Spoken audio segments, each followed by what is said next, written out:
naturelles et du développement rural.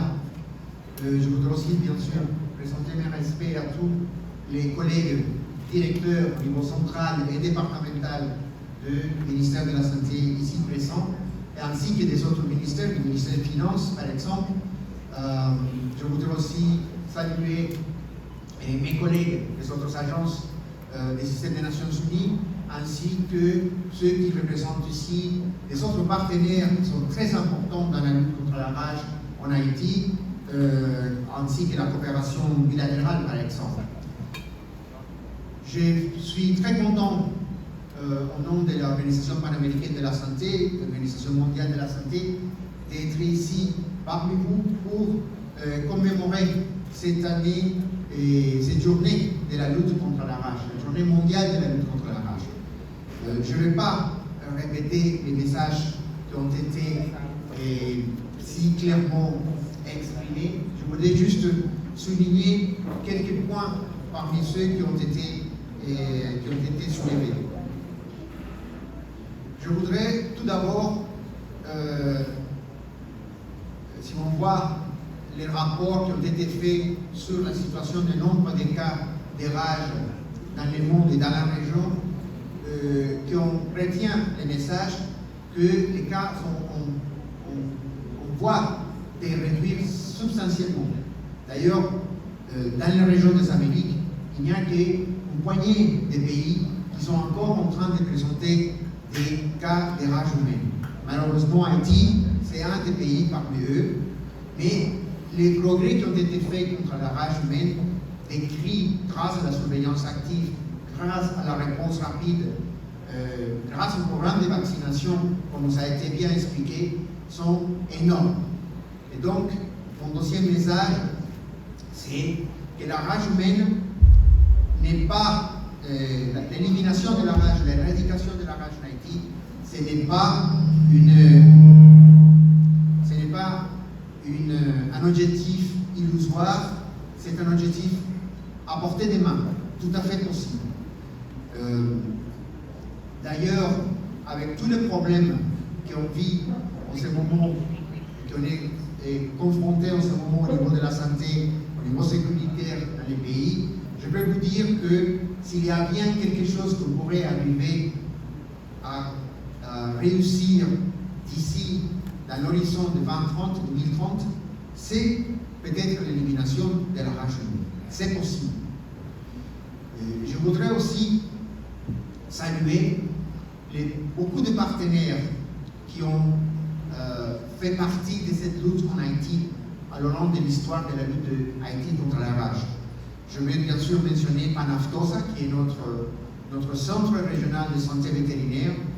Le docteur Joseph a mentionné des autres partenaires comme le gouvernement américain. Mais alors, tout le long de cette histoire, il y a eu beaucoup de partenaires qui ont fait partie.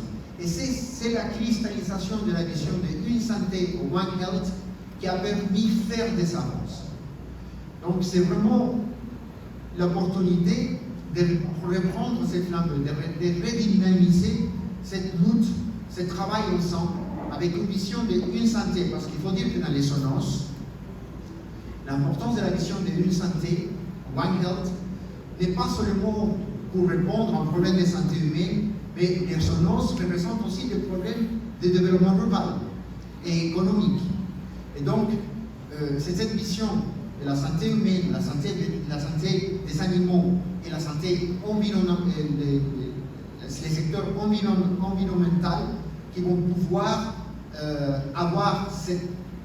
donner ce coup final pour pouvoir réussir l'élimination de la rage en Haïti.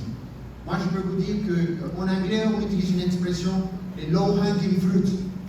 Les low-hanging fruit, c'est le fruit qui est très bas, qui est facile à prendre.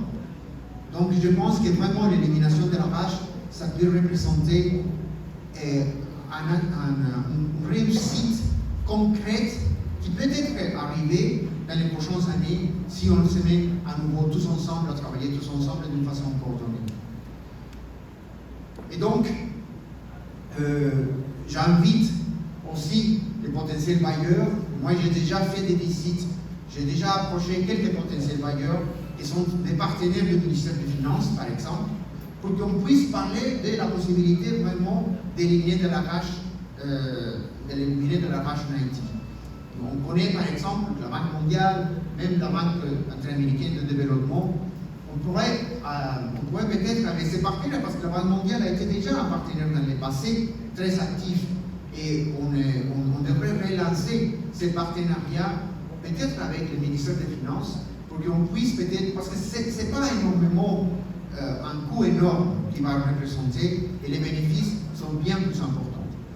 Et finalement, je voudrais réaffirmer notre engagement en tant qu'Organisation panaméricaine de la santé, l'Organisation mondiale de la santé, à soutenir, à faire partie de cet effort en soutien du ministère de la Santé, mais aussi, et spécifiquement par exemple cette année, on va faciliter la vaccination de plus de 400 000 chiens dans 3 départements, le département des Centres, le département du Nord-Est, le département de la Tibonite, mais on voudrait vraiment pouvoir réunir encore des partenaires pour pouvoir étendre cette campagne de vaccination dans le reste des départements du pays et ainsi réussir ensemble cet objectif commun d'éliminer la rage.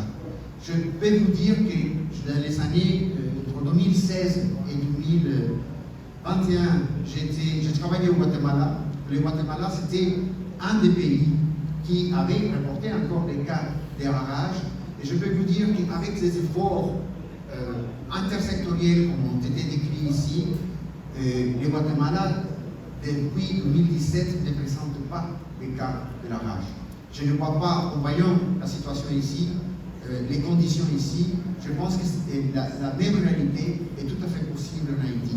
Et je le souhaite, je vais vous confirmer notre engagement en tant qu'organisme international, en tant qu'organisme de santé international, pour qu'on puisse ensemble réduire les barrières et réussir cette lutte contre la rage. Merci beaucoup.